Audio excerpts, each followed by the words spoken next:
तो आज अपन स्टार्ट करते हैं क्लास 12th का फर्स्ट चैप्टर, जिसका नाम है जीवों में जन्म, जिसे इंग्लिश में बोलते हैं रिप्रोडक्शन इन ऑर्गन्स। तो अब जीवों में जन्म कैसे होता है, उनका जीवन काल कितना होता है, इसके बारे में अपन देखते हैं। तो अपन स्टार्ट करते हैं। जैसे मान लो कि जीवन काल किसका कितना होता है, तो उसकी टेबल हमने बना दी है। तो यहाँ आप लोग देख सकते हो। मनुष्य का जीवन काल होता है 70 से 75 साल, बरगद का जीवन काल होता है 200 साल, गाय का जीवन काल होता है 20 से 25 साल, कछुए का जीवन काल होता है 100 से 150 साल, तोते का जीवन काल होता है 140 साल, कुत्ते का जीवन काल होता है 20 से 25 साल, कौवे का जीवन काल होता है 15 साल, घोड़े का जीवन काल होता है 50 से 60 साल, और तितली का जीवन काल होता है 1 से 2 हफ्ते, हाथी का जीवन काल होता है 60 से 70 साल, और मगरमच्छ का जीवन काल होता है 60 से 60 साल। तो आप ये देखें, जैसे मान लो इनका जीवन काल होता है, जैसे मान लो मनुष्य है, मनुष्य का जीवन काल कितना होता है 70 से 75 साल।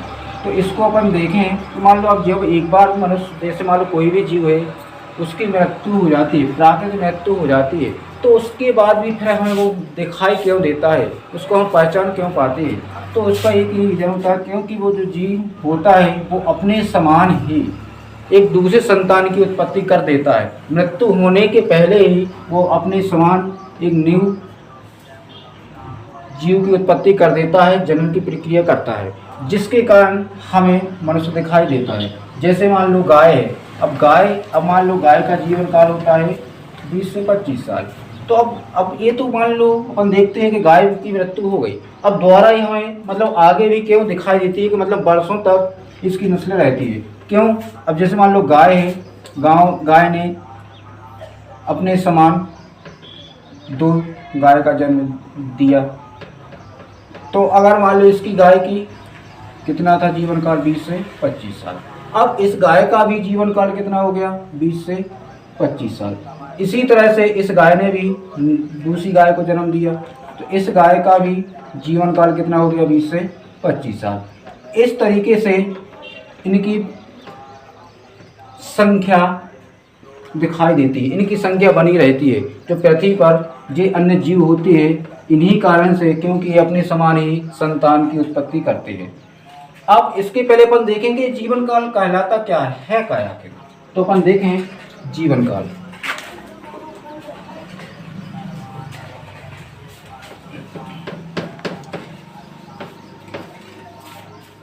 तो जीवन काल जिसे लाइफ स्पैन बोलते हैं, जीवों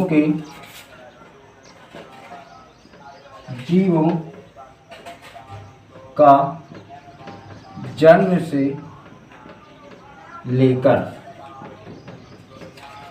से लेकर उसकी प्राकृतिक मृत्यु तक का समय जीवन काल कहलाता है। जीवन काल कहलाता है, जिसमें अपन देखते हैं जीवन काल के बारे में। अब जैसे मान लो कोई भी जीव का जन्म हुआ, जन्म से लेकर जब तक उसकी मृत्यु नहीं होती है, जब तक उसकी मृत्यु नहीं होती है, तो वो क्या कहलाता है? जब जन्म से लेकर उसकी मृत्यु तक के जो बीच का समय होता है, वो ही कहलाता है उसका जीवन काल। जन्म से लेके मृत्यु तक के समय को ही कहा जाता है जीवन काल। अब जीवन काल, अब जैसे मान लो कोई भी जीव है, तो अपन आप देखते हैं जन्म, जिसे इंग्लिश में रिप्रोडक्शन बोलते हैं। अब देखते हैं जन्म क्या कहलाता है। तो देखो, जनन वही क्रिया है, जनन वह एक क्रिया है जो अपने समान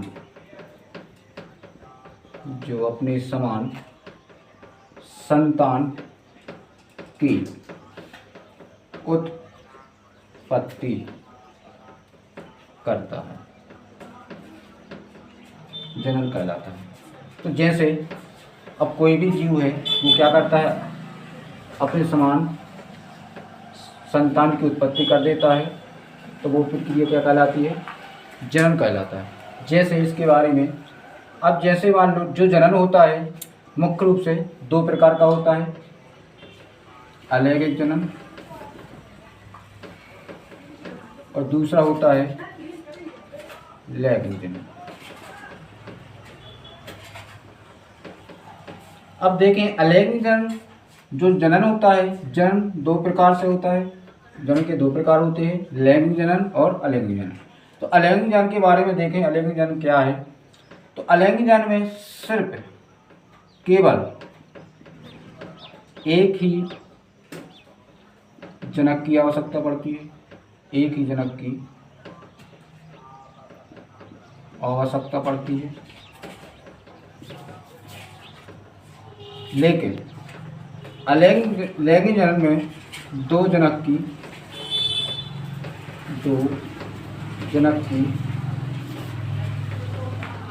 आवश्यकता पड़ती है। जैसे अब इसमें जो अलैंगिक जनन होता है इसमें केवल एक ही जनक की आवश्यकता पड़ती है जो अपने समान संतान की उत्पत्ति करता है। जैसे मान लो कोई भी जीव है, जैसे मान लो मानते हैं अमीबा, कैसे ये प्रक्रिया करता है। तो अमीबा में ये डीएनए हो गया, इसमें और भी जीव तरफ भरे हुए हैं। तो क्या कर, जैसे ही इसकी वृद्धि होगी आगे प्रक्रिया करेगा तो इसमें क्या होगा, सिकुड़न उत्पन्न होगी और डीएनए भी दोगुना हो जाएगा। इसके बाद और प्रक्रिया होगी तो इसमें और भी सिकुड़न होगी और डीएनए भी डबल होगा। इसके बाद और ही प्रक्रिया होगी तो ये जो सिकुड़न होगी ये अलग अलग अपने समान ही दो प्रकार के डीएनए बना लेगा और अपने समान ही दो प्रकार के जीव की उत्पत्ति करता है। तो इसमें क्या होता है, जो कि अलैंगिक जनन में जो जीव की प्रक्रिया होती है वो अपने जो संतान की उत्पत्ति होगी उसमें अपने ही समान जीवों की उत्पत्ति करता है। जो अपने ही समान जीवों की उत्पत्ति करता है उसके लिए बोला जाता है क्लोन। क्लोन शब्द बोला जाता है जो उसी के समान दिखाई देता है, जो जीव के समान ही दिखाई देता है उसके लाने क्लोन बोला जाता है।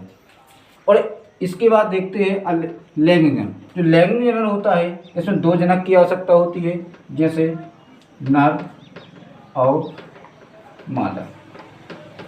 नर का होता है, नर में वृषण और मादा में होता है अंडाशय। ये दोनों प्रक्रिया करते हैं। तो जैसे वाले प्रक्रिया करेंगे, नर से बनाएगा नरयुग्मक और मादा से बनाएगा मादा युग्मक। अब इसके बाद ये दोनों क्या होंगे, संलित होके मिलेंगे। संलित होके क्या करेंगे, एक युग्मनज का निर्माण करेंगे जिसे इंग्लिश में जाइगोट बोलती है। युग्मनज का निर्माण होगा जिसे इंग्लिश जाइगोट बोलते हैं। इसके बाद और प्रक्रिया होगी, भ्रूण में परिवर्तित हो जाएगा। भ्रूण में परिवर्तित के बाद नए संतान की उत्पत्ति होगी। इसके बाद नए संतान की उत्पत्ति होगी। तो लेकिन ये क्या होगा, जो अलैंगिक जनन होता है, जो लैंगिक जनन होता है इसमें जो जीव होता है अपने जीव से भिन्न होता है। क्यों होता है, क्योंकि इसमें दो जनक भाग लेते हैं, नर और मादा। तो नर जो इसके दोनों गुण जाएंगे तो अलग अलग करके जाएंगे। जैसे मान लो इसमें होता है नर में 46 गुणसूत्र, इसमें भी 46 गुणसूत्र। जब इनका विभाजन होगा तो क्या होगा 23 और 23, और इसके भी विभाजन होगा 23 और 23। तो 23 गुणसूत्र जाएंगे किसके, नर के, और 23 गुणसूत्र किसके जाएंगे, मादा के। अब ये दोनों संलित होंगे, टोटल कितने हो जाएंगे 46। और जो 46 गुणसूत्र है तो 23 गुणसूत्र किसके आ गए, नर के, और 23 गुणसूत्र किसके आ गए, मादा के। तो ये दोनों जब संलित होंगे तो एक जायगोट बनेगा, जो क्या होगा, अपने माता पिता से भिन्नता प्राप्त होगी, उसमें भिन्नता दिखाई देगा। इस यही कारण है कि जो संतान उत्पत्ति होती है माता पिता से अन्य जीव से भिन्न क्यों होती है, क्योंकि इसमें 2 जनक की आवश्यकता होती है, दोनों अलग अलग गुणसूत्र से संलित होते हैं, इस कारण से इसमें भिन्नता पाई जाती है। और अलैंगिक जन्म में ऐसा नहीं होता है, क्योंकि इसमें एक ही जनक की आवश्यकता होती है, एक ही जनक के गुणसूत्र जाते हैं। जैसे इसमें आ जाएगा प्रोटेस्टा,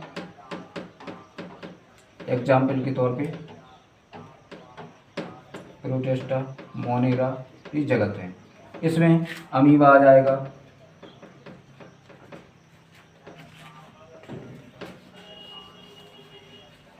अमीबा, पैरामीशियम, युगलीना इत्यादि। ये सब किस में आती है, अलैंगिक जन्म, जिसमें एक ही जनक की आवश्यकता होती है। और लैंगिक जन्म में आते हैं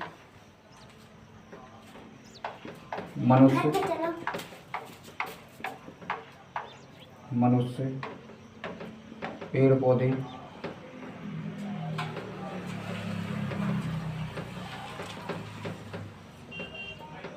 और भी और अन्य जीव, जिसमें 2 जनक की आवश्यकता होती है।